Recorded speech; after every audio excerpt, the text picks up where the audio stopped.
Fidèles téléspectateurs de la RTCE, bonsoir et bienvenue à votre émission.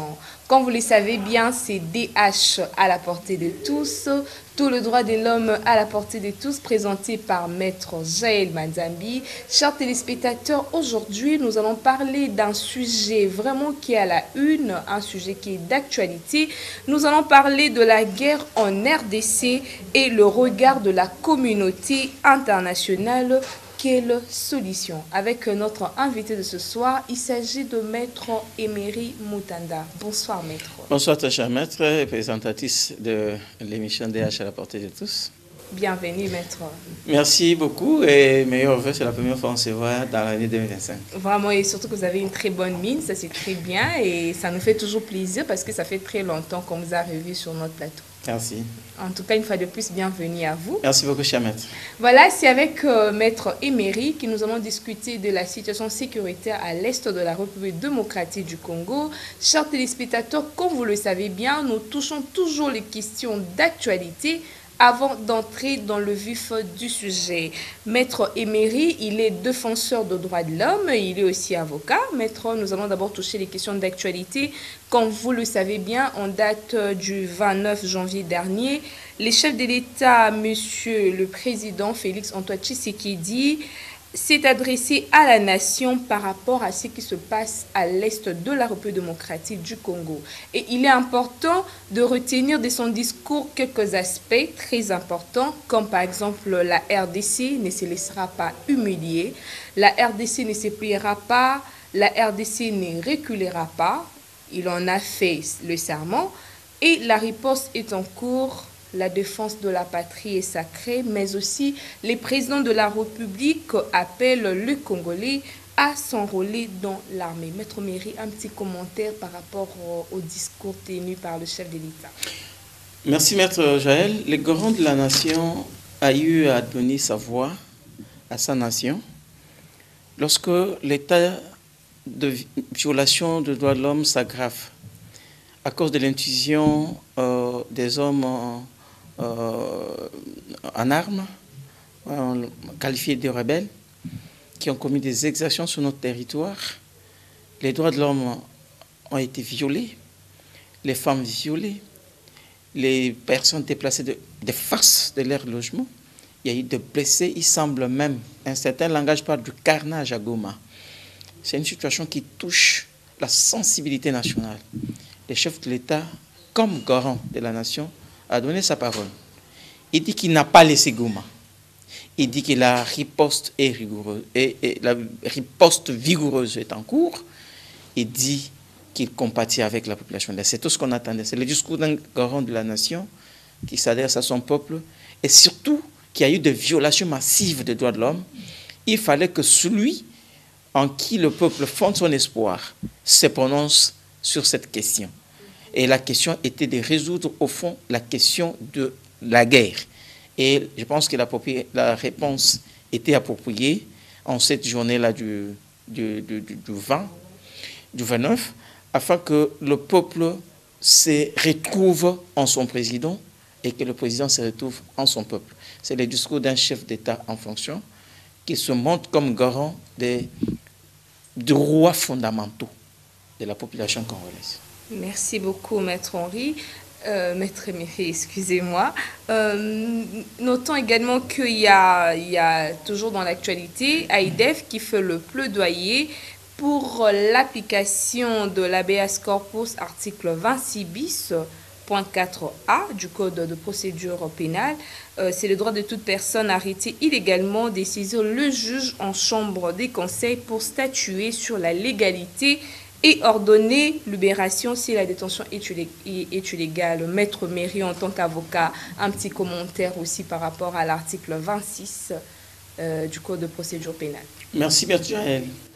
La procédure d'habeas corpus permet à tout détenu dont la détention est devenue irrégulière de saisir les juges. Malheureusement, le constat est amer sur le terrain parce que cet article n'est pas d'application dans notre pays. Toutes les démarches menées par les avocats, les défenseurs des droits de l'homme, pour permettre à ce que les détenus dont la détention est devenue irrégulière saisissent les juges de paix sont avérés nuls. Parce que la démarche initiale, c'est que le procureur, le magistrat du parquet, doit saisir lui-même la chambre des conseils. Et l'inverse qui a été instauré en 2000 par cet article 26 n'est pas d'application. Elle n'est pas vulgarisée, elle n'est pas connue. D'où la démarche des défenseurs des droits de l'homme. Tous les jours, nous nous battons. Plusieurs requêtes ont été formulées pour saisir les juges de paix, les juges de détention, directement par les détenus dont ils estiment la détention irrégulière. Mais malheureusement, ça n'est pas toujours suivi de fait. La plupart des requêtes sont restées sans suite jusqu'à ce jour. C'est un combat, on ne va pas lâcher, c'est la loi qui nous le permet. C'est la loi qui l'a autorisé. Nous continuerons à mener ce combat jusqu'au bout parce qu'on comprend que beaucoup de magistrats, beaucoup de juges des tribunaux de paix ne sont pas au courant de ces dispositions légales, pourtant qui datent déjà de plusieurs années à ce jour. Et donc, c'est un combat que nous menons pour que tous les détenus de la prison de Makala, de la prison de Nolo, des prisons d'Anginga, des prisons de la RDC, comprennent qu'ils ont le droit, lorsque la détention va au-delà déjà de 100 jours, sans qu'ils ne soient ni relaxés, ni fixés devant le juge, qu'ils puissent saisir le juge de paix afin de régulariser leur détention. C'est le combat que nous menons. Nous continuerons à mener, nous, les défenseurs de l'homme, pour que cet article, cette disposition légale, soit d'application effective dans notre pays.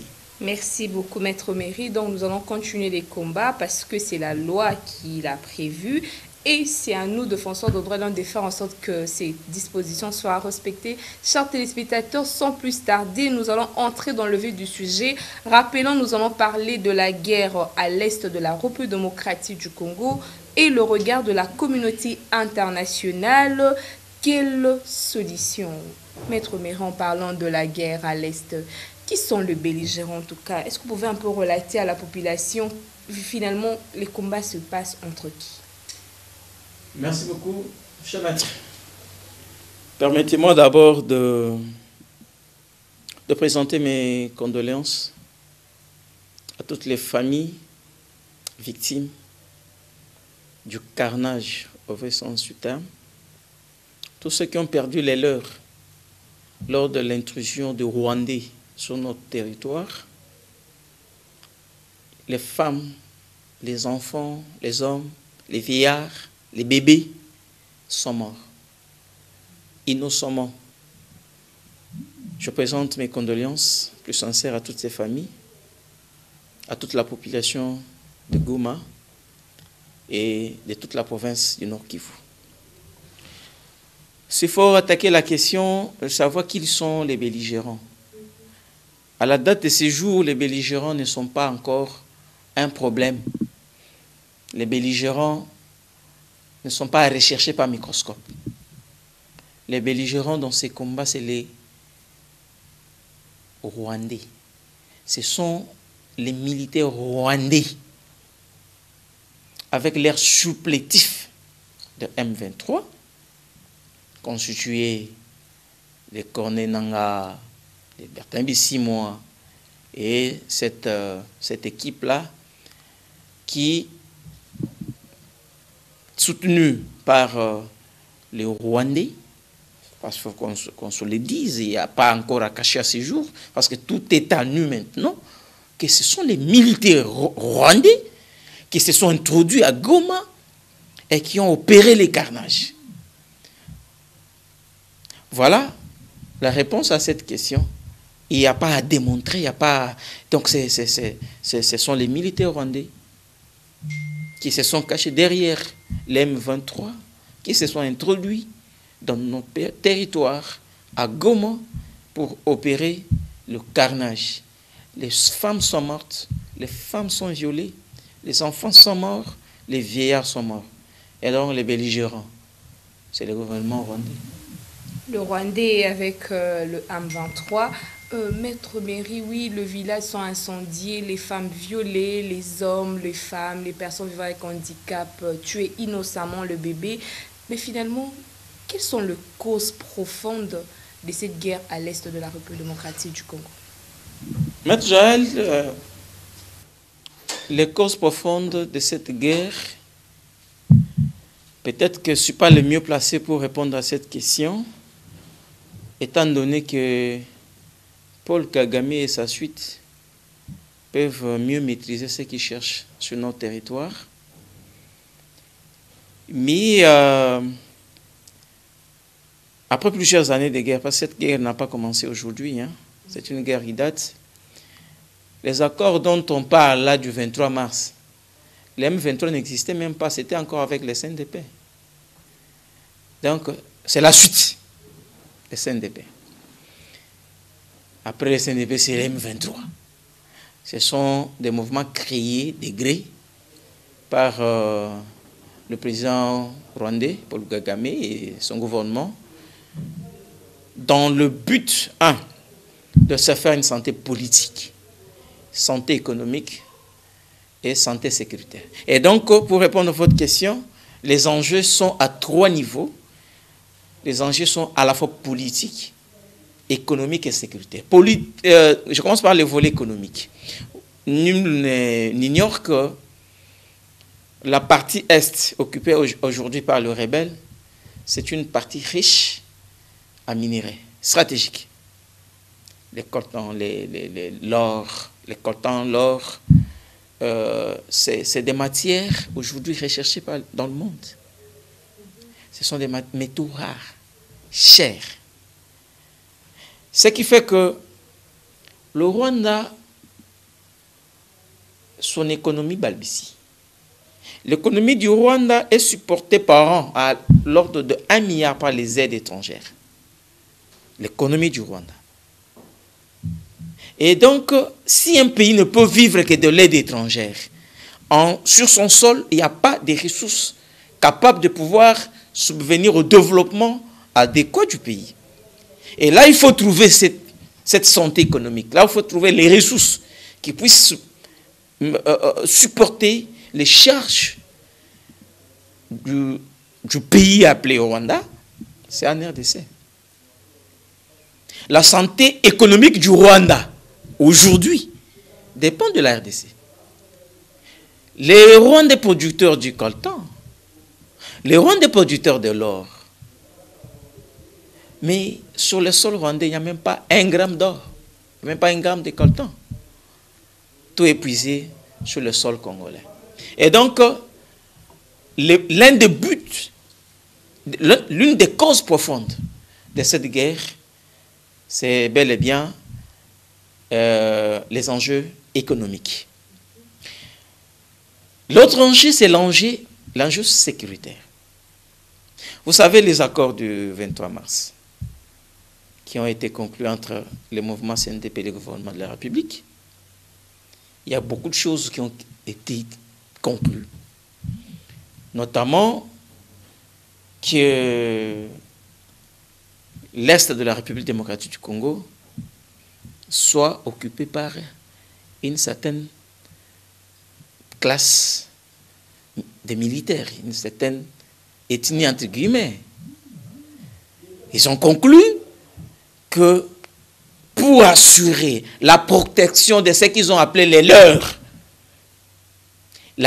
l'ethnie minoritaire entre guillemets, il fallait qu'ils soient sécurisés par une certaine catégorie de personnes ethniques. Et pour s'assurer aussi que les minerais exploités à l'est de la République démocratique du Congo puissent, n'est-ce pas, arriver à bon port donc sur le territoire rwandais, il fallait que la sécurité soit assurée par les hommes de confiance de Kagame. C'est ce que l'accord a prévu. Tout le monde en parle, ce n'est pas un secret aujourd'hui. Avec à l'époque Mwangachuchu qui a été le représentant des CNDP à l'époque qui a signé les accords du 23 mars. Et donc pour s'assurer du rendement économique, il fallait que sécuritairement, qu'il s'agisse des militaires d'une certaine ethnie, téléguidés au loin, puisse pouvoir assurer la sécurité de l'Est. Et donc, les enjeux de la guerre de l'Est, c'est aussi une guerre sécuritaire. Il y a aussi les enjeux politiques. Kagame veut s'assurer d'une bonne gestion de son pays, donne l'image au monde qu'il est un bon gestionnaire, il est en bon terme avec son pays, un bon leader. Voilà comment quand il est là, tout va bien, le développement de son pays est bien assuré, il a un leadership accepté de tous, il a un management. Et tout ça, pour s'assurer une santé politique, il fallait puiser en RDC. Et donc la guerre de l'Est de la République démocratique du Congo a des enjeux politiques, sécuritaires et économiques, à mon humble avis. Merci beaucoup, Maître Emery. Alors, vous avez cité 3 causes économiques, politiques et sécuritaires. Mais pensez-vous que ces conflits à l'est du pays ont aussi des conséquences, bien que vous l'avez dit au début, mais est-ce qu'on peut encore appeler à nos téléspectateurs qui nous suivent les conséquences par rapport aux civils quant à la guerre à l'est? La guerre de l'Est a des conséquences fâcheuses directes et indirectes sur la population civile, sur les institutions, les infrastructures. Aujourd'hui, allez à l'est de la République, à Goma, vous trouverez les bâtiments saccagés. Ce sont les destructions économiques. Vous allez trouver les carnages. Quand on parle de carnage, c'est quoi? C'est qu'on a banalisé la vie humaine. Or, la vie humaine, elle est sacrée. Les droits à la vie n'est plus d'application quand il y a la guerre. Les vies humaines sont saccagées. Les infrastructures. Et donc, même les droits au développement est mis en quarantaine, est bloqué.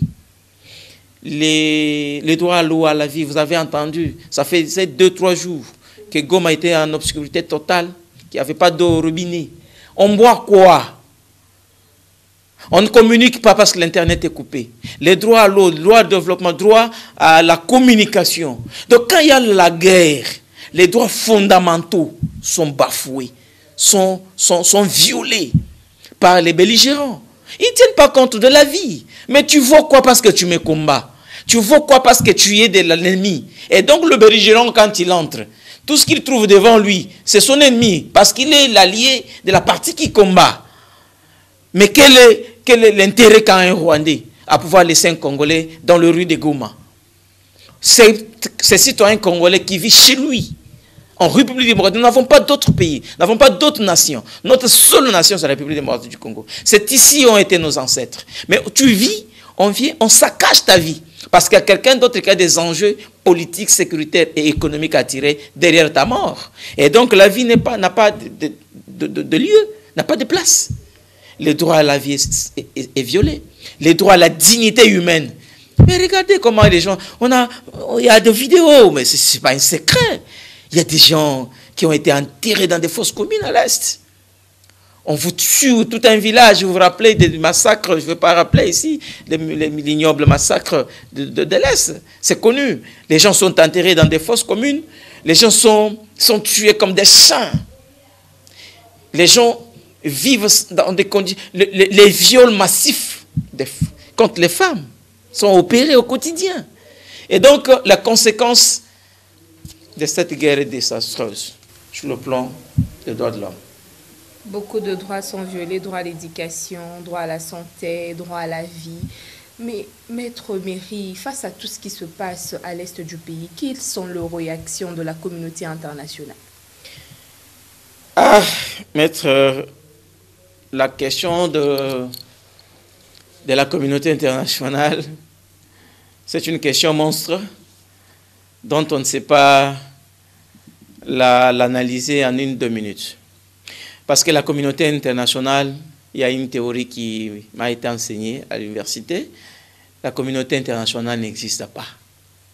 Parce qu'en fait, en réalité, chacun a sa nationalité. Chacun a son pays d'origine, pour lequel il protège les intérêts. Partant de cette théorie, il n'y a pas une communauté internationale. Ce sont les intérêts des pays. Ce sont les intérêts des nations. Ce sont des intérêts des gouvernements. La communauté internationale, c'est qui, en fait? Est-ce que c'est la France? Est-ce que c'est l'Occident? C'est la Chine? C'est la Russie? Elle n'existe pas, en fait. Mais cette communauté, vous avez vu notre ministre des Affaires étrangères, que je salue ici, qui a fait un travail de titan au Conseil de sécurité des Nations Unies il y a 2-3 jours. Il a dit, il a rappelé, parce que cette communauté qui ne fait que verbalement avertir des dérives de la guerre, elle pointe du doigt l'agresseur de la RDC, mais jamais prendre des solutions adéquates, jamais se prononcer sur des sanctions concrètes. Rwanda continue à bénéficier de l'aide du Royaume-Uni, des pays occidentaux, de la Belgique, de l'Union européenne. Le Rwanda, le pays agresseur de la République démocratique du Congo, continue à bénéficier de contrats miniers avec l'Union européenne. Alors que les minéraux viennent de la République démocratique du Congo. Cette complicité internationale nous rend malades. Cette complicité internationale, nous, on ne sait pas quoi dire.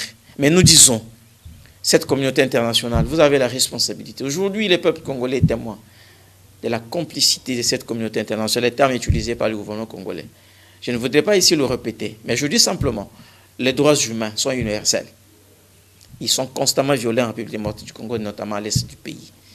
La communauté internationale ici est interpellée. Les 5 membres du Conseil de sécurité des Nations Unies, la France, la Belgique, la Chine, les États-Unis, ces pays-là ont la lourde responsabilité de pouvoir intervenir et le plus rapidement possible, afin que cesse ces massacres massifs, afin que cesse ce carnage opéré à l'est de la République démocratique du Congo, afin que cessent ces violations collectives et permanentes des droits humains. Ce sont des droits des êtres humains qui ne tiennent compte ni de notre nation, ni de la nation américaine ou belge. Ce sont les humains qui meurent. Et la communauté internationale est ici interpellée. Si vous ne faites pas quelque chose aujourd'hui, ce sont les droits qui sont violés constamment. Et cette communauté est remise en cause constamment. Merci beaucoup, Maître Méry. La communauté internationale a un rôle, a une responsabilité à jouer. Mais Maître Méry, nous ne devrons pas être que de ceux qui critiquent ou de dire où se trouve le problème, mais nous devrons également être de ceux qui apportent des solutions. Et en tant que défenseur des droits de l'homme, étant donné que le droit à la paix est un droit de l'homme aussi, quelles sont quelques solutions que vous pouvez proposer pour mettre fin à la crise sécuritaire à l'est de la République démocratique du Congo? Naturellement, je suis nationaliste et les solutions que je propose, ce sont des solutions de responsabilité nationale. La responsabilité première de la protection et de la protection, promotion et protection des droits de l'homme revient à notre État en tant qu'État. L'État, c'est cette autorité établie dans un pays. Rappelez-vous de la théorie du contrat social. Nous, population, avons légué le pouvoir à une catégorie de personnes au travers des élections, afin qu'ils nous représentent, pour prendre des décisions, pour nous protéger, pour garantir notre sécurité, pour garantir notre paix, nos droits. C'est le gouvernement de la République. J'interpelle ici le gouvernement de la République démocratique du Congo. Commençons par le président de la République, chef d'État, le Premier ministre, tout son gouvernement, le pouvoir judiciaire, que la paix en République démocratique du Congo, c'est d'abord un problème d'autorité étatique. Le M23, c'est un mouvement rebelle qui ne peut pas faire face à tout un gouvernement qui gère plus de 2 345 000 km². Un gouvernement constitué de vétérans, des hommes intelligents, des hommes intègres, des hommes forts. Nous faisons confiance, réitérons notre confiance au gouvernement de tout faire pour rétablir la paix. Et si je ne m'en prends pas à la communauté internationale, pour les solutions, je m'en prends au gouvernement de la République, avec lequel nous avons signé le pacte social, de pouvoir intervenir et s'assumer.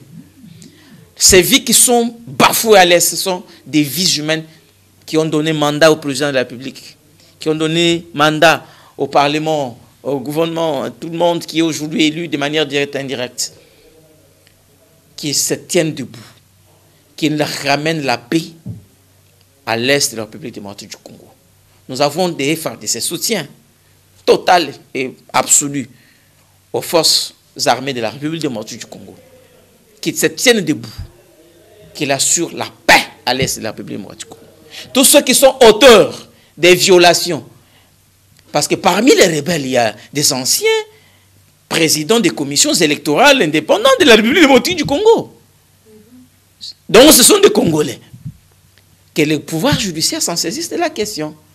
Que le gouvernement se saisisse de la question. Que tous les trois pouvoirs fonctionnent et soient effectifs en République démocratique du Congo. Les pouvoirs législatifs, judiciaires et exécutifs. Qu'ils soient réels et effectifs. C'est tout ce que nous demandons. Quand ils vont être effectifs, ils vont assurer l'effectivité des droits humains, notamment le droit à la paix, à la sécurité, à l'eau, au logement, à la scolarité, et vont mettre fin à la guerre. C'est de la responsabilité du gouvernement de la République. La responsabilité du gouvernement de la République. Maître Méry, nous arrivons presque à la fin de notre mission. Est-ce que vous avez un mot à passer à nos compatriotes qui sont à l'est de la République démocratique du Congo, un mot d'encouragement que vous voulez leur passer? Je compatis donc avec le peuple de Goma. Je ne sais pas quoi vous dire. Je suis écœuré. Je suis mort. J'ai vu les images. En tout cas, il faut être extra-humain pour ne pas sentir le corps trembler. Je suis avec vous. Je compatis avec ce peuple. Et j'aimerais le voir, ces conflits se terminer à bref délai et voir le gouvernement de la République prendre toutes ses responsabilités. Mes condoléances à toutes les familles éplorées, à toutes les vies bafouées en République démocratique du Congo, à l'Est. Je suis compatissant avec vous. Et je crois que bientôt cette situation prendra fin et que le peuple de Goma, de Rutshuru, même du sud du Kivu, à Kalehe, là où le M23 est en train de partir, je pense à vous. Aujourd'hui, c'est un jour, demain un autre. L'espoir est permis.